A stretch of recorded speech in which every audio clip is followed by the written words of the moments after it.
warahmatullahi wabarakatuh. Alhamdulillahi la haula wa la quwata illa billah. Allahumma salli ala sayyidina wa habibina wa qudwatina wa syafi'ina nabiyyina Muhammad sallallahu alaihi wasallam wa ala alihi wa ashabihi ajma'in wa man tabi'ahu bi ihsanin illa yaumiddin. Amma ba'du, teman-teman pemirsa yang senantiasa mendapatkan kebaikan, yang senantiasa semoga mendapatkan rahmat dari Allah Subhanahu wa taala, teman-teman yang senantiasa mencari kebijakan di dalam kehidupan kita sehari-hari, yang senantiasa semoga dalam keadaan sehat walafiat, dalam keberkahan di kehidupan yang kita cintai ini. Dalam kehidupan itu kadangkala manusia itu memang mempunyai keinginan-keinginan, kemudian punya kebebasan-kebebasan di dalam memilih, kemudian mempunyai sikap yang cenderung bagaimana meluapkan dari apa yang menjadi keinginan-keinginannya. Tetapi lingkungan itu ada sekitar kita yang kadangkala harus kita pahami juga, terkait tentang bagaimana berinteraksi dengan orang lain, bagaimana aturan masyarakat, bagaimana tata cara kehidupan yang ada di keliling kita. Maka dalam falsafah hari ini kita akan membahas terkait tentang, kita sering mendengar kata yaitu ngono ya ngono ning ojo ngono. Jadi bahasa ngono ya ngono ning ojo ngono. Ini memang Jawa itu bahasanya itu sederhana, diulang-ulang, tetapi maknanya sangat mendalam. Ini suatu ungkapan yang bijaksana ya, di dalam menggambarkan bagaimana kita itu bersikap toleransi, bagaimana kita itu hidup dalam beretika, dan di dalam pengendalian diri terutama ketika berinteraksi dengan kehidupan sosial secara harfiah. Maka ngono ya ngono ning ojo ngono ini mempunyai makna. Kalau mungkin diterjemahkan dengan bahasa Indonesia itu akhirnya jadi dangkal. Dimaknai ya begitu tapi jangan begitu. Ini kalau diterjemahkan memang bahasa itu ya harus pada asalnya, sehingga sangat mendalam. Jadi apa yang dimaksud ngono ya ngono ning ojo ngono itu artinya bahwa ada yang perlu kita bahas, yaitu ada 4 makna di dalam pesan ngono ya ngono ning ojo ngono. Itu punya pesan di dalam kehidupan kita ini. Yang pertama, supaya kita itu supaya menjaga yang namanya akhlak adab dalam perbedaan-perbedaan. Karena dalam kehidupan manusia itu tidak ada yang semuanya sama. Dalam kehidupan itu tidak harus semua harus mencintai kita, semua harus mendukung kita. Pasti ada yang benci pada kita, pasti ada yang bertolak belakang dengan kita, bahkan yang bertentangan dengan kita itu manusiawi. Dan itulah perbedaan. Maka menjaga adab di dalam perbedaan, menjaga akhlak dalam perbedaan, ini harus kita pahami bersama bahwa hidup itu memang sangat heterogen, dari masyarakat, dari suku, bahasa, apalagi di Indonesia ini. Maka walaupun kita berbeda dalam pandangan atau diperlakukan yang kurang pas, tetap harus menjaga yang namanya akhlak etika supaya kita itu tidak terbawa dengan lingkungan kita, dan dengan cara yang bijaksana tentunya. Sebab apa? Di dalam bahasa Arab itu dikatakan al-adabu nisfuddin, bahwa akhlak, perilaku, adab itu sebenarnya separuh dari agama. Sebagaimana dikatakan oleh ulama besar Ibnul Qayyim al-Jauziyah rahimahullah ta'ala dalam kitab Madarijus Shalihin, ad-dinu kulluhu adab, faman fatahul adabu fatahuddin. Dikatakan bahwa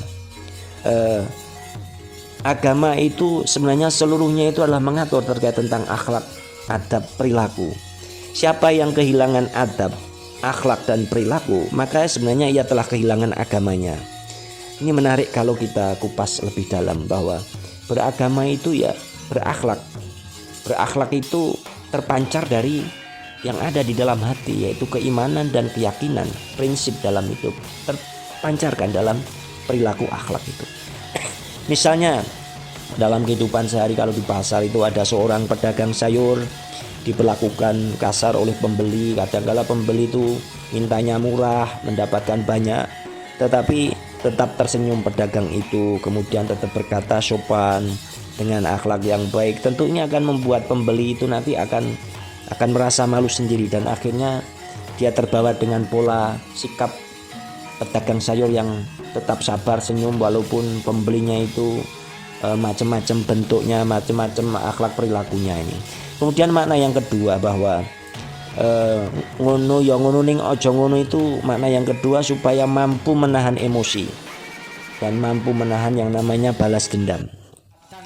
Meskipun kita itu sebenarnya punya alasan ya untuk marah, kita punya alasan untuk membalas, tapi memang lebih mulia itu ketika manusia itu mampu menahan diri. Sebagaimana di dalam pesan di dalam Al-Qur'an Al-Imran ayat 134 itu dikatakan wal kadhiminal ghaidha wal 'afina 'anin nas.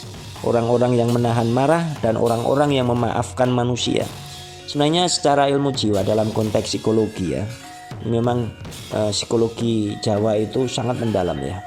Orang yang memaafkan itu sebenarnya melepas energi negatif dalam tubuh. Orang yang memaafkan, orang yang tidak menahan dendam itu sebenarnya melepaskan energi negatif. Kebalikannya orang yang pendendam, orang yang punya perasaan iri, dengki, itu sebenarnya menyimpan penyakit di dalam tubuhnya, dalam bentuk jiwa. Dan ini akan mempengaruhi dalam kehidupan seseorang.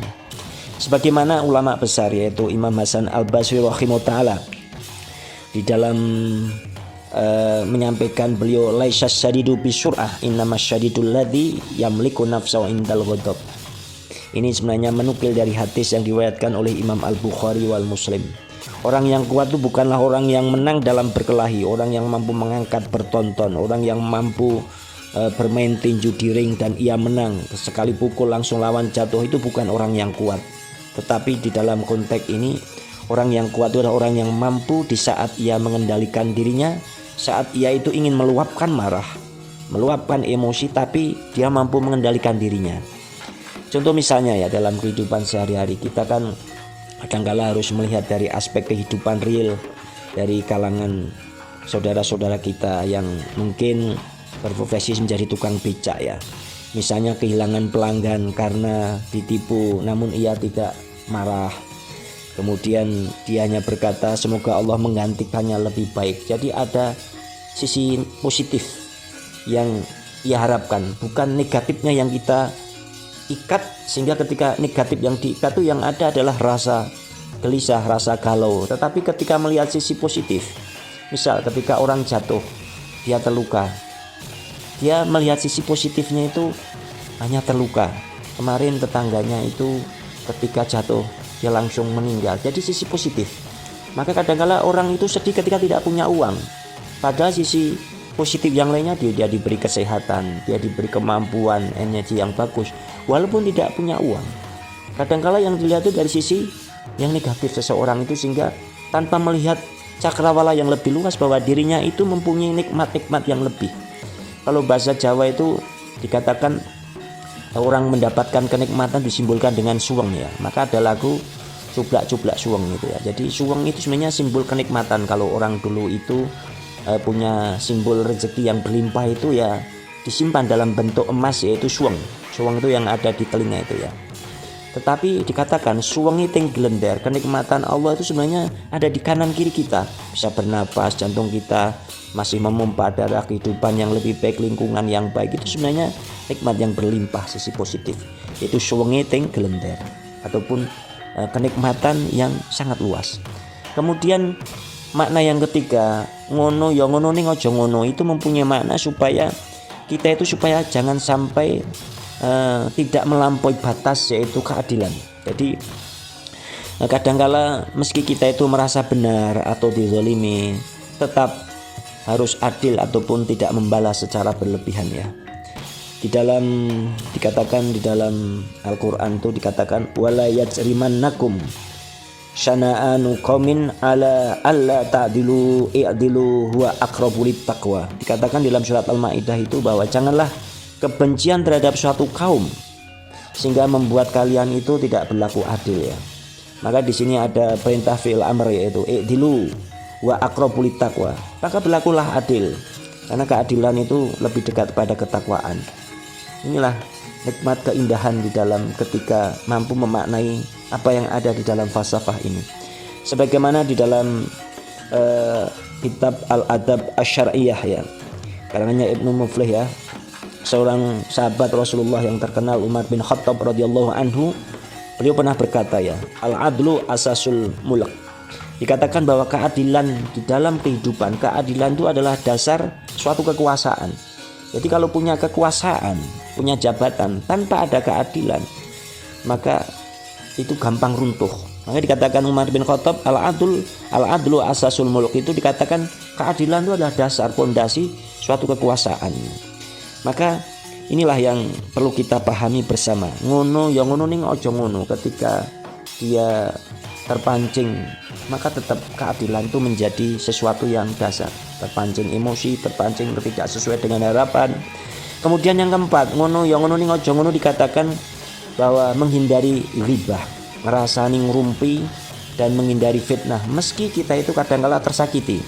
Ini teorinya mudah, tapi prakteknya sangat sulit sekali. Walaupun seseorang itu kadang-kala menyakiti kita, bukan berarti kita terus boleh membicarakan aibnya, buruknya itu. Nanti apa artinya diri kita yang dipengaruhi oleh lingkungan? Maka dikatakan di dalam Al-Quran surat Al-Hujurat ayat 12 itu, wala yaghtab ba'dukum ba'dan, dan janganlah sebagian kalian tuh menggunjing sebagian yang lain. Bahasa ghibah itu kan bahasa yang sesungguhnya disampaikan. Kalau tidak sesungguhnya namanya fitnah. Itu kadang-kala tidak boleh ketika orang yang diceritakan apa adanya itu tidak senang itu. Maka ada pendapat ulama besar yaitu Imam Sufyan Ats-Tsauri rahimahullah dalam kitab yang diriwayatkan di dalam Al-Baihaqi dalam kitab Syu'abul Iman dikatakan al-ghibatu ta'khulul hasanah kama ta'khulun narul khatobah. Dikatakan bahwa ngerasani ghibah itu memakan pahala sebagaimana api ketika membakar kayu. Sebaik-baik kayu diukir dari ukiran jepara yang sangat indah, begitu terbakar maka kayu itu sama saja seperti arang yang untuk membakar sate. Artinya apa? Kebaikan-kebaikan yang dibangun itu akan runtuh ketika orang itu punya mental suka ngerumpi orang lain, suka menilai orang lain, apalagi suka mencela orang lain. Maka hati-hati di dalam menjaga lisan. Inilah yang menjadi makna bahwa ngono ya ngono ning aja ngono. Ini mempunyai pesan yang sangat mendalam supaya kita itu satu menjaga akhlak walaupun dalam tekanan-tekanan yang tidak baik bagi kita, tetapi akhlak itu tetap terjaga. Kemudian menahan emosi, menahan amarah, kemudian tetap yang namanya keadilan, menjunjung persamaan dalam hak dan kewajiban itu penting. Kemudian menjauhi yang namanya fitnah dan ghibah. Inilah yang menjadi bahasan kita, ngono ya ngono ning aja ngono dalam perspektif Islam. Wallahu a'lam bishawab. Subhanaka la ilma lana illa ma 'allamtana. Assalamualaikum warahmatullahi wabarakatuh.